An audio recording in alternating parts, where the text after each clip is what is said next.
Hola amigos, Namaste. Sean bienvenidos todos a este proceso de estudio y profundización en anatomía de 8 semanas. Mi nombre es Frank Ramírez, profesión fisioterapeuta, soy profesor de yoga y bueno, ya llevo algunos añitos en el estudio de lo que es la anatomía humana aplicada a la práctica de yoga. Este proceso pues es simplemente el resultado de mis estudios, de más de 10 años de experiencia como fisioterapeuta y de mis 6 años aproximadamente en el mundo del yoga, que no será mucho, pero realmente han sido unos años bien intensos y siempre bajo esa premisa de la combinación de lo que es la anatomía con el proceso yógico. La intención de este proceso de 8 semanas pues va a ser ir desde las bases, digamos, esclarificando muchos conceptos, muchos paradigmas acerca del cuerpo humano, al punto de que poco a poco pues ir dividiendo el cuerpo y estudiando con más especificidad cada parte del cuerpo. El conocimiento que aquí se va a brindar, quiero que se entienda, no va a ser un conocimiento dogmático, ni la intención es ver que este material que va a ser compartido durante estas clases sea una especie de verdad absoluta. Voy a usar palabras de mi maestro Edgardo Leal en este momento, que las uso como mías y se las expreso a ustedes, y es invitarlos a confiar en toda la información que se les va a brindar, pues es una información que es dada pues con muchísimo estudio, con muchísimo trabajo, con muchísimo esfuerzo, también con muchísimo amor, pero la invitación también es a no creer en nada de lo que se les diga, sino siempre a pasarlos por el fuego de la experiencia, a verificar ese conocimiento y hacer que ese conocimiento realmente pueda ser verificado en su práctica diaria y para los que son profesores de yoga, pues en sus enseñanzas. Esa es la intención y esa es la invitación. Sean bienvenidos. Dicho todo esto, pues comenzamos con el módulo número 1, clase número 1, que son las generalidades de la anatomía funcional aplicado a la práctica del yoga. Ya vamos a ver por qué particularmente considero que la mejor anatomía que puede ser aplicada al yoga es la funcional. Desde esta visión funcional, pues va a ser mucho más fácil que nuestros conocimientos se unan, que estos dos grandes grupos de conocimiento, el yoga y la anatomía, se unan, pues para realmente hacer un conocimiento un conocimiento que sea realmente práctico. Justamente, y en ese mismo orden de ideas, pues la invitación es, como dice el Bhagavad Gita, es a buscar un conocimiento que nos purifique. Entonces, no hay en este mundo nada que purifique tanto como el conocimiento. Esto quiere decir que si bien les vamos a dar una información sumamente densa, a veces importante, esta información pues se va a quedar como información si no es aplicada, si no es llevada a la práctica diaria. Por lo tanto, buscamos siempre que esa información se convierta en un conocimiento, y no hay conocimiento más purificador que el conocimiento del sí mismo. Y una de las partes más importantes de nosotros, pues todo es importante, es el cuerpo humano. Y reconocer que si bien somos seres espirituales viviendo en el mundo material y en el mundo de la forma. Por lo tanto, pues conocernos implica conocer este caparazón, conocer todas las barreras y todas las capas de nuestro ser. En ese sentido, pues entender que la parte física es aquello pues que de alguna manera es más tangible y es más fácil de estudiar. Por lo tanto, durante estas 8 semanas me parece, chicos, chicas, que vamos a estudiar pues lo más fácil que tiene el yoga. No se imaginan lo que es estudiar la parte energética, o estudiar profundamente la parte energética nos puede llevar toda una vida, o estudiar profundamente la parte psicológica del yoga, pues me parecen campos incluso más complicados que el propio cuerpo humano. Así que vamos a considerarnos afortunados, pues de alguna manera de poder iniciar desde las bases, y la base es el cuerpo humano. Entonces, para comenzar, realmente tendríamos que entender lo que es la anatomía, definir la anatomía. Y la anatomía viene de dos palabras, básicamente en latín, el ana, que significa a través de o a través, y tomía, que significa corte. Literalmente estamos hablando de una ciencia que nace pues buscando el corte en el cuerpo humano, buscando esa disección, y dentro de esa disección pues separar, dividir las partes de nuestro cuerpo. Es una ciencia descriptiva que estudia la estructura de los seres vivos, es decir, la forma, la topografía, la ubicación, la relación entre los órganos que lo componen. Eso es la anatomía humana. Dicho de otra forma, es separar el cuerpo pues para estudiar sus partes.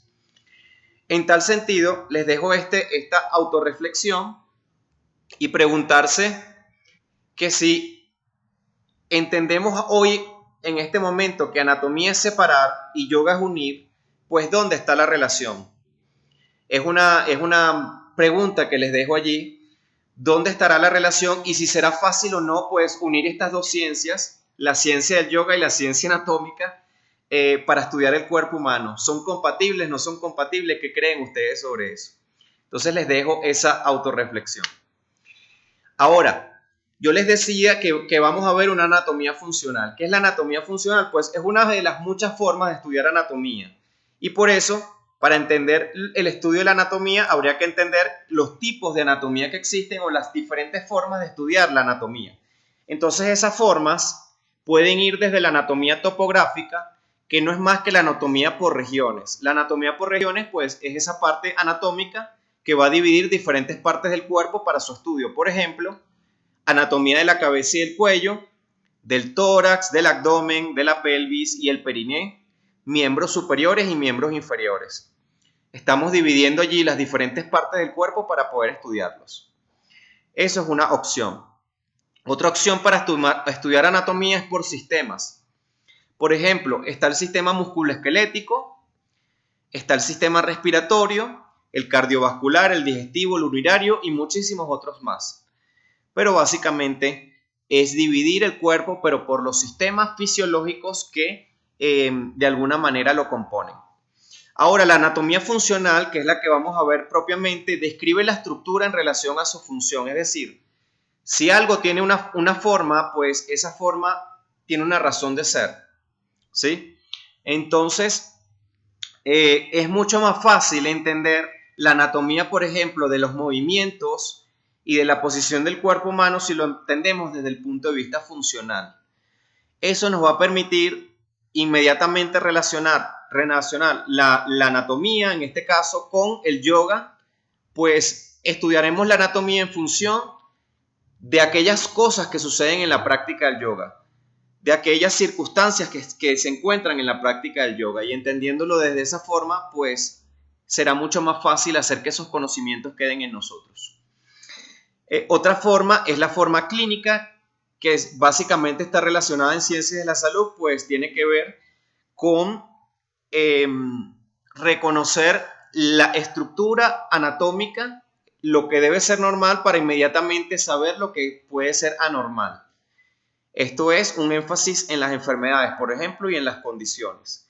Si bien quiero que entiendan que este no es un curso en donde vamos a hacer énfasis en lesiones ni en patologías, pues sí se les va a dar o se les va a compartir información que va a ser útil para el tratamiento o para el trabajo sobre personas que tienen ciertas patologías, pero no es la intención o el objetivo principal de nuestro estudio en este caso. Ya eso sería otro nivel más de profundidad del conocimiento que requiere pues del conocimiento anatómico previo, de saber cómo está lo normal para luego poder saber qué es lo que sucede cuando hay anormalidad en nuestro cuerpo. El otra forma de estudio de la anatomía es la superficial o palpatoria. Esta es un tipo de estudio que busca la descripción de las superficies corporales visibles y o palpables.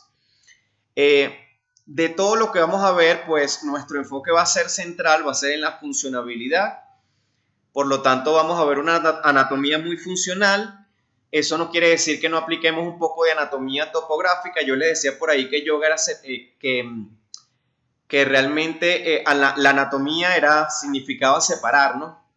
Pero entonces, dentro de ese separar, pues a veces, como lo vemos en la práctica del yoga, y quizás esta es parte de la pregunta de autorreflexión, a veces hay que separar las cosas para poder entenderlas y luego unificarlas.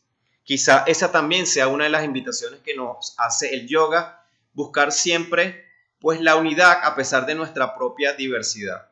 Y dentro de esta diversidad de partes del cuerpo, pues sí, vamos a aplicar un poco de anatomía topográfica para que se nos haga más práctica y más ordenada el estudio de la anatomía. La anatomía sistemática también vamos a ver algo de eso, sobre todo al final de al final las últimas semanas y las primeras también viendo el sistema neuromuscular. Y básicamente, como les comentaba, poco vamos a ver la anatomía clínica, salvo ciertas cosas muy puntuales y seguramente algo de anatomía superficial. Posiblemente también vamos a hacer algún énfasis en eso. Bien, entonces por allí salgo yo en uno de mis talleres presenciales. Ya voy como para 3 años haciendo talleres presenciales de anatomía del yoga. Me lo pedían mucho, pero no me sentía preparado, especialmente teniendo 3 años apenas de práctica de yoga, puesto que requería una conciencia experimental de mi cuerpo durante la práctica, pues desde esta conciencia yo iba a poder llevar mis conocimientos anatómicos que tenía más de 8 o 7 años conmigo, los podría llevar a la parte física, a la parte del yoga. Pero no es sino hasta que uno une esos conocimientos desde el punto de experiencia y desde el punto de anatomía, pues que realmente se hace bastante práctico nuestros talleres.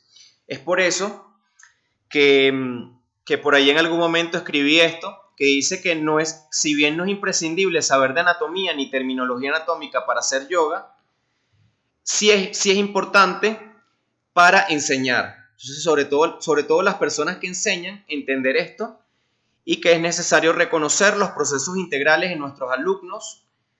Y una parte importante de esos procesos se vive en la práctica en primer orden a través del cuerpo físico, lo que llamamos el Agna Maya Kosha, el cuerpo alimenticio o cuerpo físico, por ejecución de las yogasanas. Entonces, una postura pues nos va a permitir realizar un trabajo anatómico consciente. Es decir, vamos a poder descubrir nuestra propia anatomía a través de la postura. En mi caso particular, como profesional de salud, pues docente universitario en el área de anatomía, puedo decir que no fue sino hasta que empecé a hacer yoga que pude reconocer mi propia anatomía desde un punto de vista práctico. Solamente la práctica trae los secretos, como decía la maestra Gita Iyengar. Por tanto, a mayor claridad y entendimiento tengamos sobre el cuerpo humano, pues mayor va a ser la calidad de nuestra enseñanza en yoga. Eso sobre todo para los que son profesores, y quiero que sepan que este estudio realmente nunca termina y siempre vamos a estar descubriendo nuevas cosas sobre el cuerpo humano, cosas que pueden ser aplicables a nuestra práctica del yoga y a nuestras enseñanzas en el caso de ser profesores. Y muy bien, es por eso que me gusta hablarles siempre como teoría base dentro del yoga del modelo de Pancha Koshas. Los koshas o esas capas pues de nuestro ser son básicamente la forma como el yoga ve al ser humano, cómo está compuesto el ser humano de acuerdo a estas capas, y debemos tenerlas siempre presentes. Es decir, vamos a estudiar el cuerpo humano, pero vamos a estudiarlo desde las bases del yoga. Por lo tanto, no podemos olvidarnos de esto. Debemos tener siempre claro pues las bases filosóficas del yoga para todo lo que hacemos, porque eso le va a dar un matiz diferente a nuestro estudio. Entonces, si bien estamos trabajando la parte física, pues no olvidemos la parte energética. Este sería el Agnamaya Kosha, la parte física, pero no olvidemos la parte energética, el Pranamaya Kosha, no olvidemos esa parte mental, o que siempre que trabajamos el cuerpo, pues estamos trabajando la mente, el Manomaya Kosha. No olvidemos el Vijnamaya Kosha, ese cuerpo intuitivo, esa conciencia individual que todos tenemos, ese maestro interno. Pero tampoco nos olvidemos de que posiblemente algún día podamos experimentar lo que realmente somos, que somos seres de luz. Seres de luz, pues viviendo una experiencia del mundo material. Y eso, pues, tenerlos presentes ya que estamos trabajando desde la visión del yoga. Estamos viendo anatomía del yoga, por lo tanto es una visión netamente yógica. Reconocer estos cuerpos, reconocer su existencia, vivirla, experimentarla o intentarlo hacer, pues es parte también de lo que implica la práctica del yoga. Por lo tanto, señores, señoras, la verdadera anatomía del yoga proviene de la conciencia anatómica y esta a su vez de la experiencia. Es decir, la anatomía que se experimenta a través del asana o de la postura.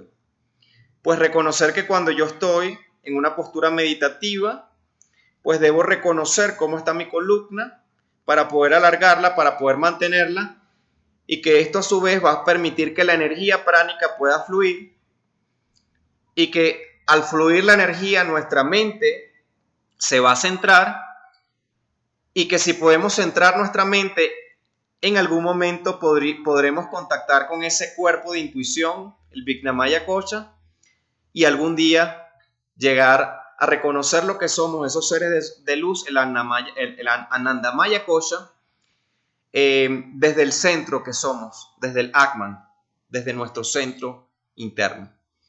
Ese es el proceso anatómico del yoga. Curiosamente, mucho de las cosas que vamos a ver que dice la ciencia moderna, pues los yogis desde la antigüedad tenían conciencia de ello. ¿Cómo lo sabían? Son preguntas que nunca obtendrán respuesta, pero yo diría que de alguna manera siempre se sabe, pues esto desde la propia conciencia que se puede generar desde la experiencia práctica, desde la experiencia vivida. Por lo tanto, quiero que se entienda que la anatomía del yoga es una anatomía vivida, es una anatomía del momento presente. Para continuar y para entender, y también es parte de la fundamentación de lo que vamos a ver, debemos entender lo que es el asana o postura de yoga. Hay un concepto clásico de asana que involucra el estira sukhanasana.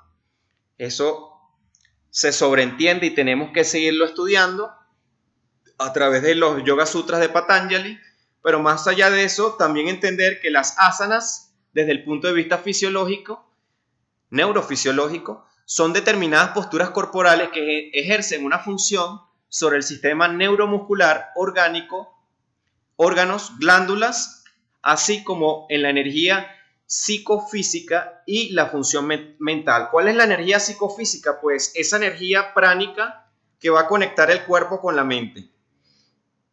Es esa conexión mente-cuerpo que está de alguna manera, se ve activa a través del asana. ¿Ok? Y obviamente esto va a hacer que las funciones corporales, órganos, tejidos, ¿sí?, sistemas y la función mental pues cambie. Este es el concepto de asana. Y no hay una mejor forma o no hay una mejor postura que me permita o que me haya permitido que la persona entienda, pues que mis estudiantes entiendan lo que es un asana, que no es otra que Shavasana. Sí, una de las posturas más importantes y también una de las más difíciles en la práctica del yoga. Noten, pues allí ven a una persona que está en Shavasana y si lo notan, es una postura que como postura es sumamente fácil. Realmente es muy fácil hacer Shavasana como postura, pero como asana es la asana más difícil. Es la más difícil, es la yogasana más difícil. Se le puede decir asanas o yogasanas. ¿Por qué es la más difícil? Porque fíjense, si yo estoy en un guerrero 3, si sabemos que el asana, pues esa combinación de factores mentales y físicos, emocionales incluso, integralidad de todas las capas de lo que somos, Si yo estoy en un guerrero 3, pues estoy esforzándome por mantener el equilibrio, estoy llevando la atención a mi cuerpo, a ciertas zonas de mi cuerpo, eso me va a despertar y va a mantener activa mi inteligencia mental. Ahora, en un Shavasana esto no ocurre, porque en un Shavasana pues tu cuerpo se supone que está relajado y eso hace que sea mucho más fácil irse hacia el pasado o irse hacia el futuro. Lo que quiere decir que cuando hacemos Shavasana y nuestra mente se distrae y se va fuera de nuestro cuerpo y de lo que somos, allí no estamos en postura, no estamos en estado de asana. Esa es la razón quizá por la cual asana es una de las posturas más difíciles. Para muchos practicantes terminamos dormidos y realmente no hubo un verdadero estado meditativo dentro de esa postura, dentro de esa asana. Entonces, la diferencia es que el asana, a diferencia de la postura, involucra una atención, una concentración o incluso, pues, yendo a etapas más elevadas de lo que es la conciencia yógica, pues, estados meditativos de la conciencia. Esa es la diferencia entre un asana y una postura. Realmente no se ve externamente. La diferencia es internamente, lo que está ocurriendo con esa persona internamente. Bien, entonces desde los fundamentos de nuestra, como lo queramos llamar, de nuestro estudio anatómico, pues debemos entender varios conceptos. Y estos conceptos a su vez nos van a permitir entender los movimientos del cuerpo. Por ejemplo, la posición anatómica. Si vamos a estudiar anatomía, señores, señoras, quiero que sepan, señoritas, señoritos, que no hay forma de estudiar el cuerpo humano si no sabemos lo que es la posición anatómica. La posición anatómica es esa posición del cuerpo humano en donde de alguna manera pues reconocemos dónde están las partes del cuerpo, qué está arriba, qué está abajo, qué está detrás, qué está hacia adelante. Entonces la posición anatómica es esa que están viendo allí en la imagen, que lo están viendo tanto anterior como posterior. Y esa posición anatómica pues indica una serie de situaciones en el cuerpo. Lo primero que tenemos que saber con la posición anatómica es que el cuerpo está pues de pie, está bípedo, lo que llamamos bípedo de pie. Si estamos acostados ya no es posición anatómica, aunque todas las articulaciones tengan el mismo, por así decirlo, el mismo orden, pues no está de pie, no está en posición anatómica. Entonces en esta posición, pues los pies están ligeramente separados, los dedos de los pies ligeramente viendo hacia los lados y al frente. Las caderas están activas, los hombros están abiertos, con las palmas de las manos mirando hacia el frente. Eso es muy importante. Las palmas miran al frente. El pecho está también en dirección hacia el frente, proyectado hacia el frente. El mentón paralelo al suelo y mirando hacia adelante. Esa es la posición anatómica. Desde esa posición anatómica yo puedo decir, pues, qué es lo que está por delante, qué es lo que está por detrás, qué es lo que está arriba, qué es lo que está abajo y especificar exactamente la función que tiene el cuerpo humano en una determinada postura en específico. Otra cosa importante es lo que denominamos la línea media, y la línea media la van a ver allí en negro. La línea media no es más que una línea divisoria del cuerpo que va a dividir el cuerpo en dos mitades, una mitad derecha y una mitad izquierda. Entonces, esa línea media se supone que va a dividir el cuerpo en dos segmentos prácticamente iguales, simétricos. Pero aquí va un aspecto muy importante que nos enseña la anatomía humana, y es que hablando de simetría bilateral, nosotros realmente como seres simétricos, pues, como seres humanos, pues difícilmente tenemos toda la simetría. La simetría. Somos asimétricos. A significa que no somos realmente. Eso significa asimétrico, significa que no somos simétricos, que no es nuestra naturaleza ser simétricos. Entonces, la simetría bilateral no es más que la posición ideal de un cuerpo y de sus partes respecto a un plano. Contempla un plano único sagital, ya vamos a ver qué es eso, que divide el cuerpo en dos mitades teóricamente idénticas. Eso es lo que nos dice la teoría. Pareciera a veces, pues, que nos obsesionamos por obtener la simetría, pero es que esta rodilla no hace lo mismo que hace la otra rodilla. Y pensamos que eso está mal, y realmente, si bien sí existen desviaciones asimétricas que son patológicas, sí pueden existir, lo que quiero que sepan es que en líneas generales todos nosotros somos asimétricos, o como lo digo yo de forma muy jocosa, por así decirlo, pues siempre digo que todos estamos chuecos.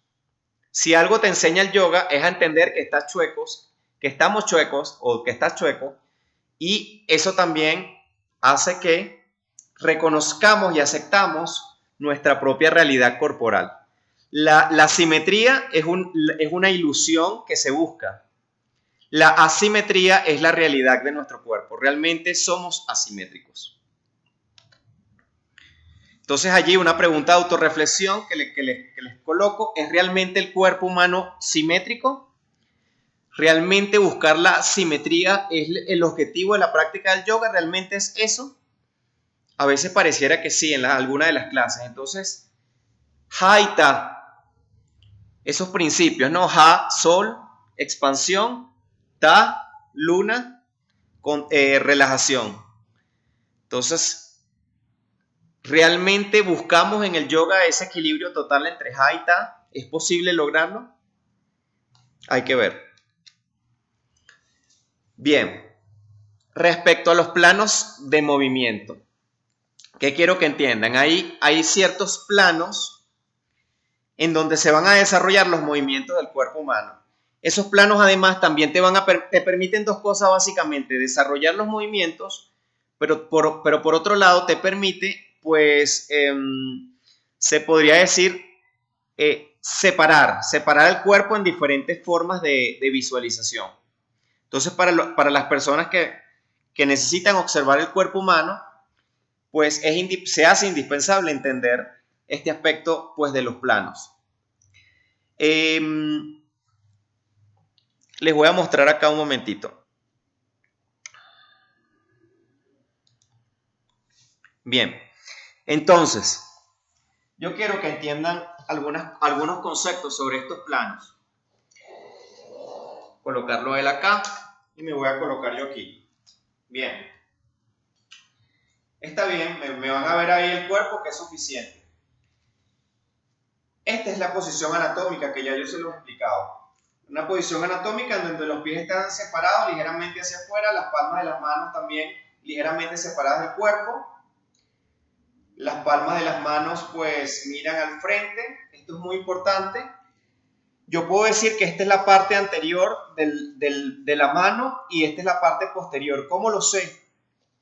Pues por la posición anatómica. Si la posición anatómica del cuerpo humano fuese así, como un Tadasana, pues ahí yo modificaría todo.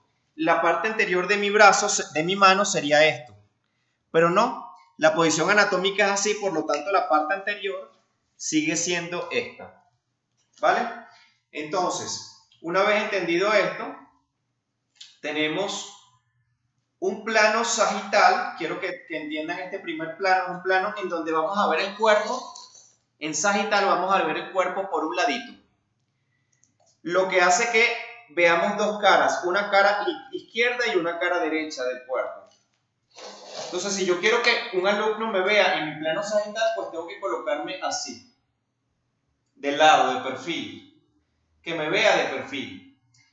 Y por otra parte, hay una serie de movimientos que se van a dar allí.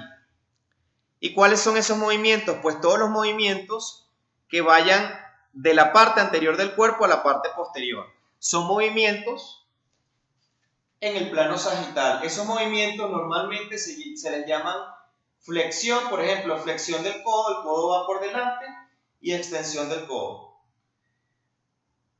Flexión de la cadera y extensión de la cadera. ¿Sí? Flexión del tronco. Bueno, flexión del tronco con cadera realmente es esto, una flexión combinada, y extensión de tronco. ¿sí? Si nos vamos a la cabeza, flexiono la cabeza y extiendo la cabeza. Todos van a ser movimientos que se van hacia adelante y hacia atrás, pues son movimientos en el plano sagital. Ahora, hay un segundo plano que es el plano frontal. Si yo me coloco acá, el plano frontal, pues es cuando vemos un cuerpo por la parte delantera o por la parte posterior, independientemente de por dónde lo veamos. Este plano también lo van a conseguir como plano coronal. Entonces, el plano coronal, vas a ver al cuerpo por acá o vas a ver el cuerpo por detrás. En ese plano coronal se van a dar movimientos por las laterales. Es como que, ya lo van a ver allí, que si yo tengo solamente por aquí para deslizar una pared y me voy a deslizar hacia los lados, ya sea llevando los brazos por los lados, que se llama abducción con B, ya vamos a ver esa frase varias veces o esa palabra, y también acá, pues si yo separo mis piernas, estoy haciendo una abducción de las piernas, y eso sigue siendo pues un movimiento en el plano frontal o coronal, o sencillamente una inclinación lateral hacia un lado o hacia el otro, que me va a permitir pues el movimiento en el plano frontal, o coronal. Tenemos un tercer tipo digamos, de plano. Este tercer tipo de plano es un plano más, es diferente a todos los demás, y en este tipo de plano lo que se va a buscar es la torsión. Entonces, cuando yo busco la torsión, yo voy a hacer un giro desde un eje, que ya vamos a ver el eje, que es longitudinal. Este plano, pues, divide el cuerpo humano también en dos partes, pero en esta ocasión el plano corta horizontalmente acá. Entonces, si yo corto acá, va a quedar una parte superior de Gonzalito y una parte inferior de Gonzalito. Si yo quiero ver a la persona desde este plano, ya no lo vería ni por delante ni por detrás, ni por los lados, sino que lo voy a ver desde los pies o lo voy a ver desde la cabeza, desde arriba. Por eso quizá, si tienes una persona aquí en el suelo que está haciendo un Ardha Matsyendrasana, una postura de torsión, y lo ves desde arriba, pues vas a ver el movimiento completo, pero difícilmente se va a ver desde otro ángulo. Esos son los tres planos, pues, que existen en el cuerpo humano. El plano, planos de movimiento como el plano coronal, el sagital y el transversal, que son los que están viendo acá. Noten cómo, en este caso, pues, es el plano sagital. Es como si un vidrio atravesara la persona en dos y queda un lado derecho y un lado izquierdo. En el plano coronal o frontal es como si el vidrio ha atravesado a la persona por el centro y queda un plano posterior y un plano anterior. O más que plano anterior y plano posterior, una cara anterior y una cara posterior, eso sí. Y en el plano transversal es como esto. La persona está metida aquí y no hay forma de que salga. Eso hace que la persona pueda solamente rotar hacia un lado o hacia el otro. Es decir, rotación izquierda o rotación derecha. Esto con respecto a los planos. Ahora, también existen los ejes. ¿Qué son los ejes? Son líneas imaginarias que van a estar, pues, dirigiendo el movimiento del plano. Por ejemplo, fíjense, aquí tenemos un plano frontal, ¿sí? Solo que está en inglés, pero sigue siendo plano frontal. En este plano frontal nosotros deberíamos imaginar una cabilla, por decirlo así, como un tubo que va a atravesar nuestro cuerpo por cada parte, de adelante a atrás. Suena doloroso, pero no se trata de eso, simplemente es de observar desde dónde nace el movimiento. El eje va a ser el sitio donde va a nacer el movimiento. Entonces, si yo coloco, si a mí mi eje me está atravesando de adelante a atrás, eso me va a permitir, pues, de alguna manera, buscar, por ejemplo, estoy acá el eje, el punto, digamos, el fulcro va a estar aquí, ese fulcro va a atravesar mi hombro y desde ese atravesar mi hombro, pues mi brazo se va a poder mover. Sigue siendo el movimiento en el plano frontal, pero el eje va a cambiar. El eje se llama eje sagital o anteroposterior. Entonces, a veces los nombres confunden un poco, pero sí lo van a conseguir así. Quizá para no confundirlos es más fácil hablar de anteroposterior. Va de adelante a atrás o incluso posterior-anterior, da igual. Y simplemente va a unir el brazo pues a su sitio para que pueda realizar el movimiento.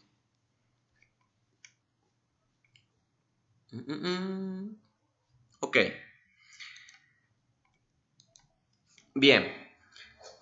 Otro de los ejes entonces se llama el eje longitudinal, que va, imagínense que me están colocando por acá una especie de tubo que va desde la cabeza hasta abajo. Si el eje es ese, se supone que allí justamente van a ocurrir las rotaciones. Entonces ese eje va con el plano transversal y le va a permitir a la persona hacer torsiones y rotaciones. Que en algún punto vamos a ver cuál es la diferencia entre torsión, rotación y giro, que son diferentes.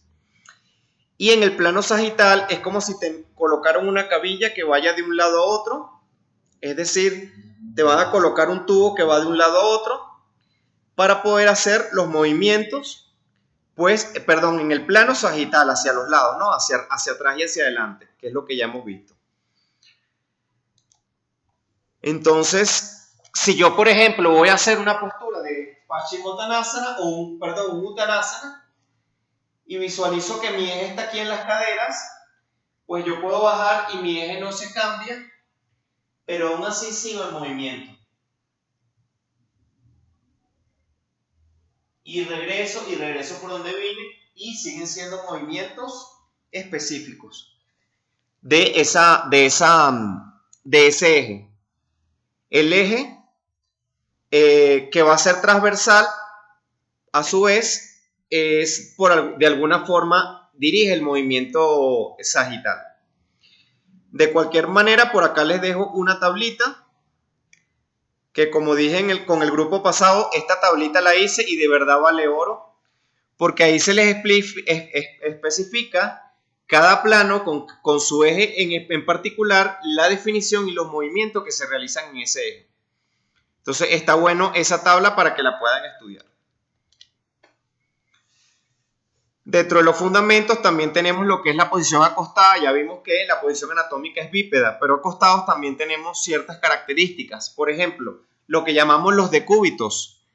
Un decúbito es una postura tumbada. La persona está tumbada, ya sea tumbado dorsal, boca arriba, se podría decir, pero el verdadero nombre es supino o dorsal. ¿Por qué? Porque el dorso, pues, es el que está conectando con la tierra. Y la segunda postura, que es esta de acá, sería en el prono. Entonces, esa postura, que la persona está en prono, por así decirlo, o está ventral, pues lo que indica justo es eso, que lo que está haciendo contacto con el suelo es el abdomen. Eso es lo que está indicando. Y posturas laterales, que si bien no hay tantas en yoga, pues también se requiere, sobre todo para dormir, y hay una que otra en yoga que trabaja este tipo de posturas. Bien, entonces con respecto a la terminología anatómica. ¿Qué es la terminología anatómica? Pues esos conceptos técnicos, lenguaje, que va a nutrir mi práctica del yoga, que va a nutrir quizás mis enseñanzas, pero siempre el llamado, y yo sé que es una pregunta que normalmente uno se hace, el llamado es hacer que la clase sea lo más sencilla posible, lo más digerible posible, pero estos son conceptos que como profesores de yoga, y sobre todo si quieren leer los libros de anatomía del yoga, pues tienen que conocer y tienen que saber. Es allí la importancia de muchas veces de profundizar y profundizar. Entonces, por ejemplo, comenzamos con términos sencillos como superior, que significa arriba de, inferior significa debajo de, es muy sencillo. Anterior significa por delante y posterior significa por detrás. ¿Sí? Medial significa algo que esté externo, algo que esté por fuera, algo que esté interno, que esté por dentro, y lateral significa algo que esté por fuera, es decir, que esté externo. Por lo tanto, si por ejemplo yo digo que voy a hacer Vrikshasana, postura del árbol, flexiono la rodilla y la cadera y voy a hacer la rotación externa de la cadera para poder llevar la planta del pie por dentro del muslo. Eso sería la parte medial del muslo. La parte interna del muslo izquierdo. Y allí estoy en mi postura y estoy trabajando la parte medial, la parte interna de mi muslo. Ahora, así como existe medial, que es interno, lateral externo, también existe lo que es homolateral. Homo significa del mismo y contralateral, que significa el contrario. Es decir, por ponerles un ejemplo, hay posturas en donde las acciones son ir homolateral, ¿no? Es decir, un trikonasana. En un trikonasana yo busco llevar mi mano derecha hacia el pie derecho. Es una postura que de alguna forma es lateral y es homolateral, es hacia el mismo lado. Pero si hago una torsión, por ejemplo, debo llevar la mano contraria, es decir, la mano izquierda, debo llevarla ya sea hacia el pie derecho o por fuera del pie derecho. Pero son manos cruzadas, es decir, estoy haciendo una acción contralateral. En el caso de Parivrita Trikonasana, de postura con torsión. En el caso, hay otros términos, estos quizá no lo vamos a ver dentro de nuestro curso, ya van a ver que sí, pero quizá en la práctica no lo veamos tanto, como los términos distal y proximal. Distal es lo que está más alejado del cuerpo. Ejemplo,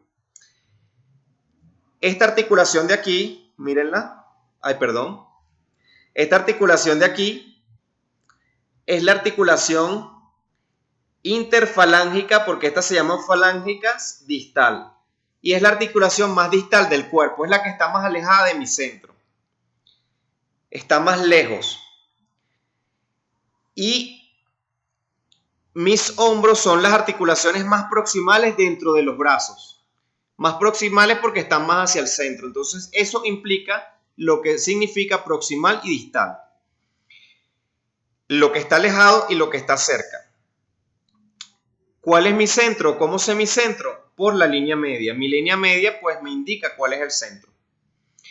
Igualmente, existe la palabra cefálico para todo aquello que vaya hacia la cabeza y caudal para todo aquello que vaya hacia los pies. Yo puedo hacer una relajación de mi cuerpo diciéndole a la persona que relaje la frente, que relaje los ojos, y así voy por cada parte de mi cuerpo hasta llevar a los pies. Ahí estoy haciendo una relajación de cefálico a caudal. Pero también puedo hacer una relajación desde los pies hacia la cabeza. Por lo tanto, eso sería de caudal a cefálico. Y eso serían las últimas dos que ven allí, que son cefálico acá, que va a la cabeza, y caudal, pues algo que está cerca de los pies. Distal, alejado del centro, y proximal es aquello que está pues cerca de nuestro centro. Les recuerdo que esta terminología, además de ser simplemente, es muy útil para uso interno y para estudio, para poder estudiar de los libros de anatomía, pues básicamente sí nos enriquecen el vocabulario.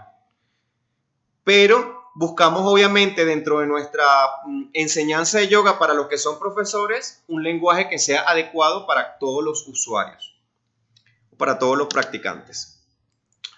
Finalmente, dentro de esta sesión de estudio, pues les hablo de las regiones topográficas, y esas regiones topográficas incluyen reconocer las diversas partes de nuestro cuerpo desde el punto de vista externo. No es funcional conocernos internamente si no sabemos cómo estamos externamente, ¿no? Entonces, por ejemplo, entender que la cabeza es el cráneo y la cara, ¿sí? La cabeza es el cráneo y la cara.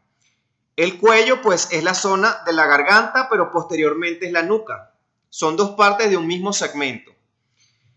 A su vez, el tronco o torso involucra el tórax, involucra el abdomen, el dorso, que es la zona de la espalda, es decir, tu columna vertebral está en tu espalda y tu espalda a su vez es parte del torso. Todo el torso es la parte central completa del cuerpo. También involucra la zona lumbar y abdominal. Además, están las extremidades, la extremidad superior y la extremidad inferior. Las extremidades, pues, se van a dividir también por partes. Entonces, vean acá un momentito. Mi brazo. ¿Cuál es mi brazo realmente? Mi brazo tenemos un segmento, tenemos una articulación que es el hombro y el brazo es el segmento que está entre la articulación del hombro y la articulación del codo. Luego viene el antebrazo, que es el segmento que está entre la articulación del codo y la articulación de muñeca. Y luego viene la mano propiamente, que tiene también sus partes. La mano es todo un mundo. Y las manos tienen una región palmar y una región dorsal, o volar también se le dice. Y tienen los dedos. ¿Sí? Ahora, si bien es entendible que uno puede flexionar el brazo, realmente quiero que sepan que lo que flexiona o es el hombro o es el codo. Pero realmente el segmento de brazo no flexiona como tal. No hay cuando decimos dobla el codo. Realmente el término correcto sería una flexión o una extensión del codo. Lo mismo va a pasar con las piernas, los miembros inferiores. Tenemos una cadera, ¿sí? Y a su vez tenemos un muslo, la zona del muslo, que es donde está el fémur, el hueso más largo del cuerpo y más fuerte también del cuerpo. Y tenemos una articulación que es la rodilla. Entonces el muslo está entre la cadera y la rodilla. ¿Y qué es la pierna? La pierna no es más que el segmento que está entre la rodilla y el tobillo. Y luego viene el pie, que tiene un empeine o un dorso y tiene una planta del pie. Aquí es palma en la mano y en el pie es planta. Ahora, a veces tenemos la tendencia a decir dobla la pierna, pero realmente lo que quiero que sepan, más que el término doblar, lo correcto es decir flexionar, y entonces hacemos una flexión de la rodilla o una extensión de la rodilla, porque lo que se mueve es la articulación. Realmente la pierna no se mueve, porque la pierna es el segmento, no es la articulación. Y esas son cosas pues bastante útiles de entender cuando entendemos cómo es la configuración pues que tiene el cuerpo humano en cada una de sus partes y las partes que movemos. Movemos mucho el torso, movemos los brazos, las articulaciones y también el cuello y la cabeza. Todo realmente en la práctica del yoga tiene una relevancia. Si bien en los gimnasios, por ejemplo, a nivel de trabajo físico, y eso ha ido cambiando un poco, la verdad, pero clásicamente se trabajaba el cuerpo por segmento. Entonces hoy trabajo bíceps, tríceps, hoy trabajo hombros. Realmente en la práctica del yoga esto siempre ha sido algo imposible, pues en toda postura trabajamos todos estos segmentos y trabajamos todas estas articulaciones. Si bien hay posturas que hacen énfasis en el trabajo particular de una parte del cuerpo, y eso lo sabemos, y dependiendo cómo se hace la postura, más allá de eso, queremos hacer que la práctica del yoga sea integral y dentro de la postura estén integrados todas las partes y estén trabajando todas las partes de nuestro cuerpo. Eso es lo que buscamos. ¿Vale? Entonces, hasta acá llegamos con la parte de generalidades. Ya entendiendo estos conocimientos, les aseguro que lo vamos a seguir aplicando y repasando en el resto de los módulos. Namaste, me despido de ustedes.